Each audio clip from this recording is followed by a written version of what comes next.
자, 2015년 12월 5일 방송 시작합니다. 오늘은 그 방송 주제를 게임으로 안 하고 사기 열전을 한번 읽어볼까 싶습니다. 그 읽는 글은 어떻게 하냐면은, 네, 안녕하세요. 정범진이라는 분이 성균관대 이제 중어 중문과 중문학과 교수라는데 그 정범진이라는 분이 이제 사기를 완역해 놓은 게 있어요. 이 본기, 세가, 열전 이걸 전부 다 완역해 놓은 게 있는데, 제가 이제 얼마 전에 도덕경 관련해서 논문을 쓴다고 요거를 다 샀단 말이에요. 근데 이제 좀 읽어보니까, 취미 삼아 이제 읽어보니까 재밌어가지고 한번 여러분한테도 쭉 읽어드리면 좋지 않을까, 그런 생각에 한번 생각해봤어요. 사기는 그 잠깐 얘기를 하자면, 사기는 본기라는 거하고 그 다음에 세가라는 거하고 그 다음에 열전으로 나눠져 있는데, 열전은 이제 유명했던 사람들의 일대기를 다룬 글이고요. 짧게나마 다룬 글이고, 본기는 왕실의 왕들의 계보, 정통적인 어떤 계보를 쭉 이어서 써놓은 그 역사를 써놓은 글이고요. 세가는 왕들은 아니지만 제후들이나 아니면은 열전에 넣기에는 굉장히 영향력이 큰 사람들을 넣어놨어요.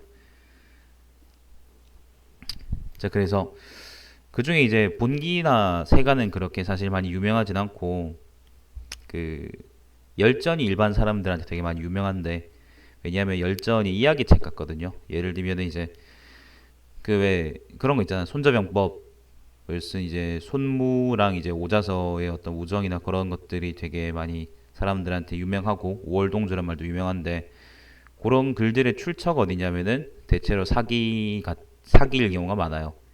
아니면 뭐 장자나 이런 데도 있긴 하겠지만은, 역사적 기록들의 1차적인 출처는 이제 사기라고 생각하시면 되고, 그래서 그걸 한번 읽어보는 것도 의미 있지 않을까 생각을 해봤습니다. 옛날부터 생각을 하고 있었었는데, 근데 실행 옮기지 못했었고, 이제 한번 해보게 됐네. 자, 지금 보시고 계신 거는 그 춘추 시대의 지도입니다. 간짜긴 한데 아마 뭐 대략 알아볼 수 있지 않을까 싶습니다.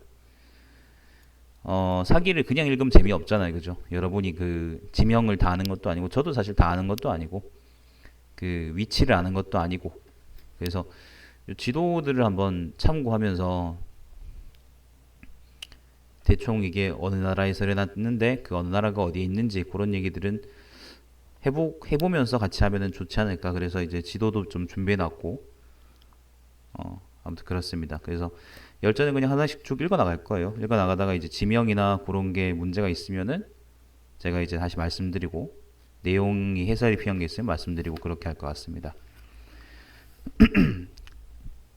자, 사기의 열전은 권 61부터 시작을 합니다. 권 61이 이제 백이열전, 그리고 권 62가 관한열전, 권 63이 이제 노자한비열전, 이렇게 쭉 이어지거든요. 일단 처음에 이제 백이열전부터 한번 읽어보죠.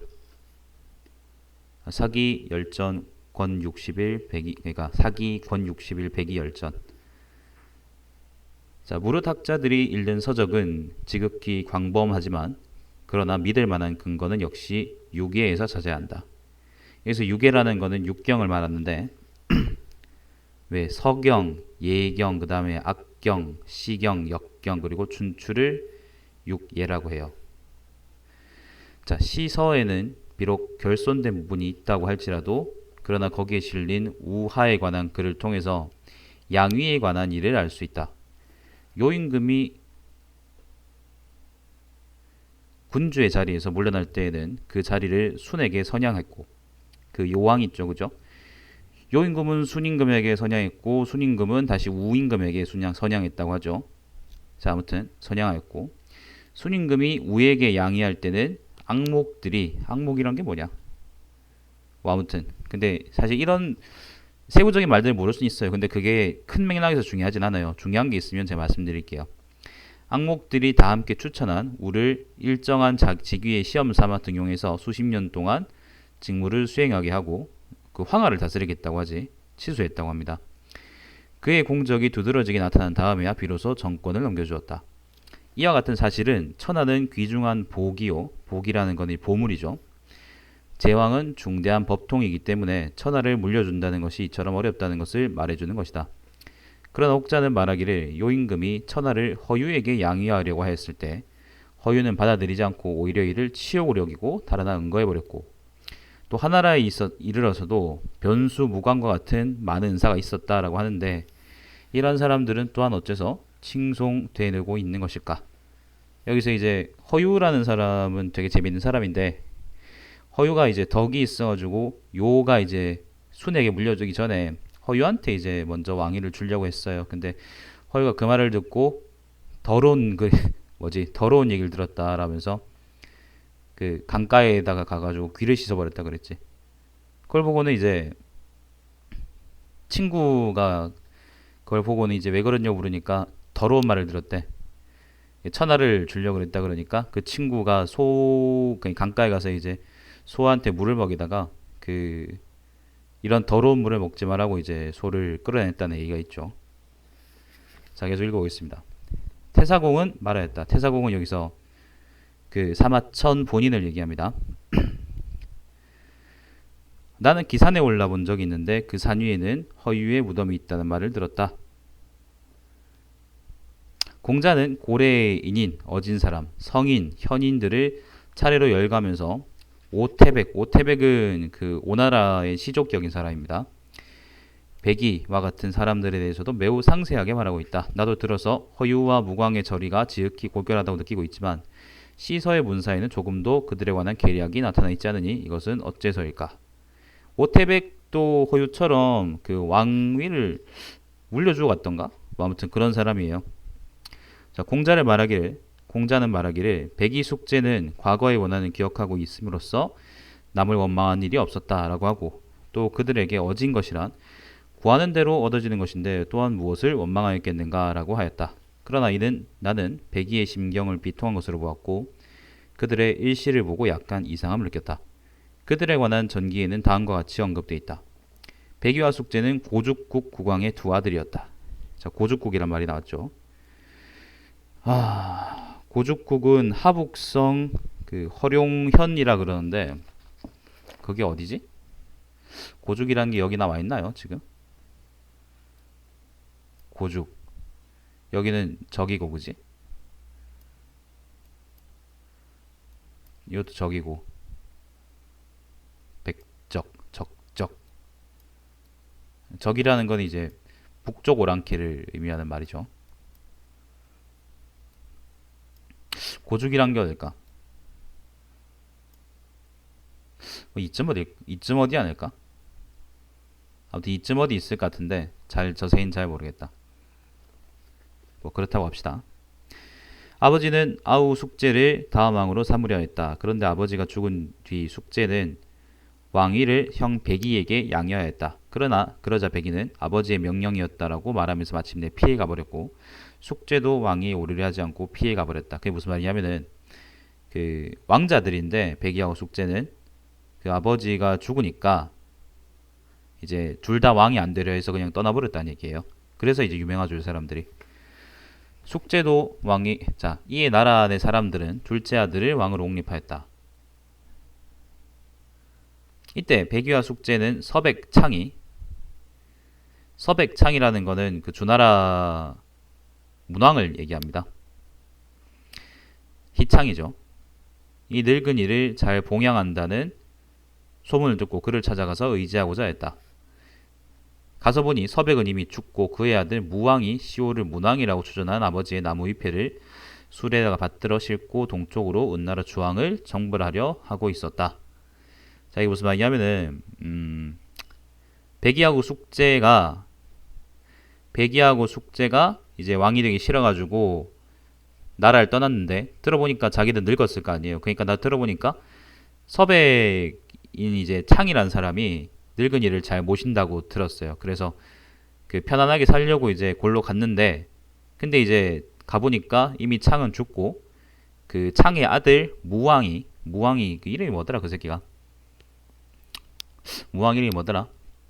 아무튼 그 무왕이 이제 자기 아버지 창이죠. 창을 문왕으로 추존하고 그리고 이번에는 사람들을 모아가지고 군대를 모아가지고 동쪽으로 와서 이제 은나라 주왕을 공격하려고 가고 있었다는 거죠. 근데 이제 계속 읽어볼게요. 이 백의와 숙제는 무왕의 말꼬비를 잡고 하나기를 부친이 돌아가셨는데 문왕이 죽었는데 장례는 치르지 않고 바로 전쟁을 일으키다니 이를 효라고 말할 수 있느냐?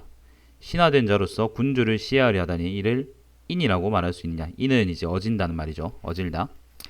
그러자 무왕 좌우에 있던 시위자들이 그들의 목을 치려고 하였다. 왜냐하면은 그 큰 전쟁 일으키러 갔는데 이제 여기 와가지고 전쟁하지 마라 그러고 있으니까. 자, 그러자 태공은 여기서 그 강태공을 얘기합니다. 강태공. 여러분 왜 봉신연희에서 나오는 그 사람 있죠, 그죠? 강태공입니다. 이들은 의인이다 라고 하며 그들을 보호하여 돌려보내 주었다.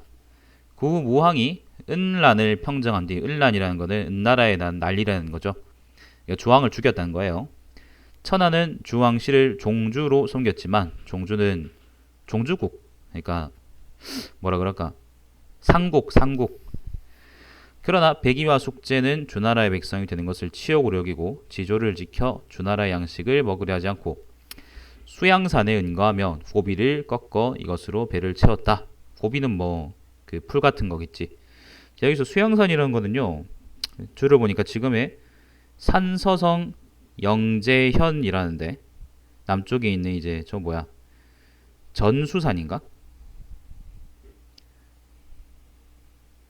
아무튼 이제 어디 있다고 합니다. 여러 가지 설들이 있는데 아무튼 지금은 잘 모른다고 합니다. 그들은 굶주려서 곧 죽으려고 하였을 때 노래를 지었는데 그 가사는 이러하였다. 저 서산에 올라 산중에 고비나 꺾자꾸나 포악한 것으로 포악한 것을 바꾸었으니 그 잘못을 알지 못하는구나. 신농 우하의 시대는 호련히 지나가 버렸으니 우리는 장차 어디로 돌아간단 말인가. 포악한 것을 바꾸었다는 거는 이제 은나라 주왕이 물론 이제 포악한 이제 그 나쁜 군주였긴 했지만 어쨌건 그거를 또다시 힘으로 뒤엎었기 때문에 그게 문제가 없을 수 없다는 얘기를 하는 거예요. 자, 이제는 죽음뿐이로다. 쇠잔한 우리의 운명이여. 마침내 이들은 수양산에서 굶어 죽고 말았다. 이로 위로 본다면 두 사람은 과연 원망한 것인가 원망하지 않는 것인가. 혹자는 말하기를 천도는 공평무사해서 항상 착한 사람을 돕는다라고 했다. 백의숙제와 같은 사람은 착한 사람이라고 말할 수 있지 않은가. 그러나 그처럼 인덕을 쌓고 행실을 깨끗하게 하였음에도 그들은 굶어 죽었다. 어디 그뿐이겠느냐. 70문도 중에 70문도라는 것은 공자의 삼천제자 중에 특히 이제 그 뛰어났던 70명의 제자를 얘기하는 거예요. 70문도 중에서 공자는 오직 안현 하나만을 학문을 좋아하는 대제자로 천가했다. 그러나 안현도 항상 가난해서 조강은 뭐냐면은 그 조하고 강은 뭐지? 아무튼 그 거친 음식들이 있잖아요, 그죠? 거친 풀들. 조강 같은 거친 음식도 배불리 먹지 못하고 끝내 요절하고 말았다. 하늘이 착한 사람에게 보상해 준다고 한다면 어째서 이럴 수가 있겠느냐? 도척은 이제 유명한 그거죠. 도둑놈이죠. 이명박 같은 사람들. 도척은 날마다 죄 없는 사람을 죽이고 사람의 살을 회쳐서 먹으며 포악무도한 짓을 함부로 하며 수천 명의 도당을 모아 천하를 횡행하였지만 끝내 천수를 다 누리고 죽었다. 이것은 그의 어떠한 덕행에 의한 것이란 말이냐. 이런 것들은 다 크고 뚜렷한 사례이다. 또 이를테면 근자에 이르러서도 조행이 정도를 벗어나고 오로지 사람들이 꺼리고 싫어하는 일만 범하면서도 종신토록 안일 향락하고 부귀함이 여러 대 그치지 않는 사람이 있는가 하면, 네, 조행이 뭐지?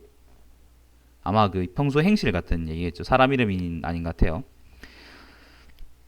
혹은 또 갈만한 곳을 골라서 가고 말할 만한 때를 기다려서 말하며 길을 갈 때는 작은 길로 가지 않으며 공명정대한 일이 아니면 분발해서 하지 않으면서도 재화라는 건 재앙입니다. 재앙. 그 돈 아니에요. 재앙. 재화를 당하는 사람이 헤아릴 수 없을 만큼 많은 것은 어찌된 것인가. 나는 이에 대해서 매우 의욕스러움을 느낀다. 만약에 이런 것이 이른바 천도라고 한다면 그 천도는 과연 맞는 것인가 틀린 것인가. 공자는 말하기를 가는 길이 같지 않은 사람과는 서로 도모하지 않는다라고 말했는데 이 또한 사람은 제각기 자기의 뜻에 따라 행한다는 것이다. 그러므로 부귀라는 것이 만약에 추구해서 구할 수 있는 것이라면 비록 채찍잡이와 같은 천한 직업이라고 할지라도 나는 그것을 할 것이며 또 만약에 구할 수 없는 것이라면 나는 내가 좋아하는 것을 쫓아 행할 것이다 라고 하였고 추운 계절이 된 연후에야 소나무와 잣나무는 시들지 않는다는 것을 안다라고도 하였다. 온 세상이 혼탁해졌을 때라야 청렴한 사람이 이에 들어가는 것이다. 이것은 모두 세속 사람들은 그처럼 부귀를 중시하고 청렴한 사람은 이처럼 부귀를 경시하기 때문이 아니겠는가? 라는 것은 전부 다 공자의 말입니다. 공자는 말하기를 군자는 죽은 뒤에 자기의 명성이 칭양되지 않을까 걱정한다고 하였고, 그러니까 괜히 뭐라 그러면은 그거죠. 괜히 이제 띄어질까 두렵다는 거죠. 가의는 말하기를, 가의라는 것은 사람 이름인가 본데 서한 문제 때 정치가래요. 가의는 말하기를 탐부는 재물 때문에 목숨을 잃고 열사는 명분 때문에 목숨을 바치며 권세를 과시하는 사람은 그 권세 때문에 죽고 서민들은 자기의 생명에만 매달린다 라고 하였다. 같은 종류의 빛은 서로가 비추어주고 같은 종류의 물건은 서로가 감응한다. 구름은 용을 따라 생기고 바람은 범을 따라 일어난다. 그것처럼 성인이 나타나면 이에 따라서 세상 만물의 모습이 모두 다 뚜렷이 드러나게 된다. 백의와 숙제가 비록 현인이기는 하지만 공자의 찬양을 얻고 나서부터 그들의 명성이 더욱더 두드러지게 나타났고 안연이 비록 학문에 독실하긴 하였지만 천리마의 꼬리에 붙여져서 그 덕행이 더욱더 뚜렷해졌다. 천리마의 꼬리에 붙였다는 것은 그거죠. 공자의 칭찬을 받았다는 얘기죠. 암혈에서 살아가는 은사들은 암혈이라는 것은 그겁니다. 산중의 은거에 살아간다 그런 말입니다. 은사들은 출세와 은퇴를 일정한 때를 보아서 한다.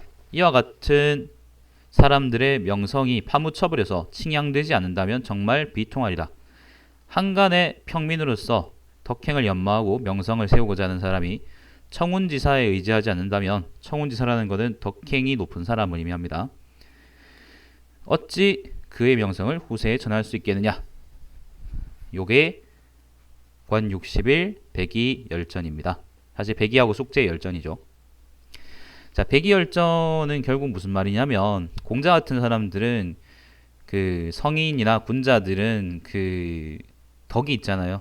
왕위를 거절할 정도의 덕이라는 건 엄청난 거거든. 그러니까 그 덕을 뭐라 그럴까? 전해질까봐, 그게 후세에 부풀려질까봐, 크게 이름이 날까봐 그러려고 세운 덕이 아니기 때문에요.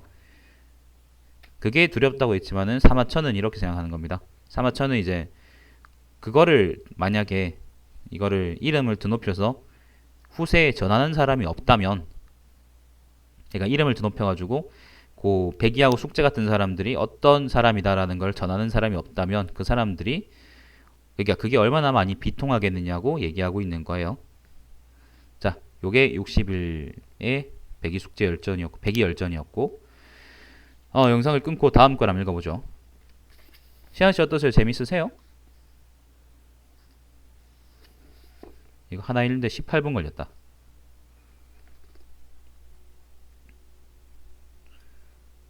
대답이 없는 걸 보니 듣고 있지 않구나. 자, 영상을 끊고 다음 걸 읽어보겠습니다.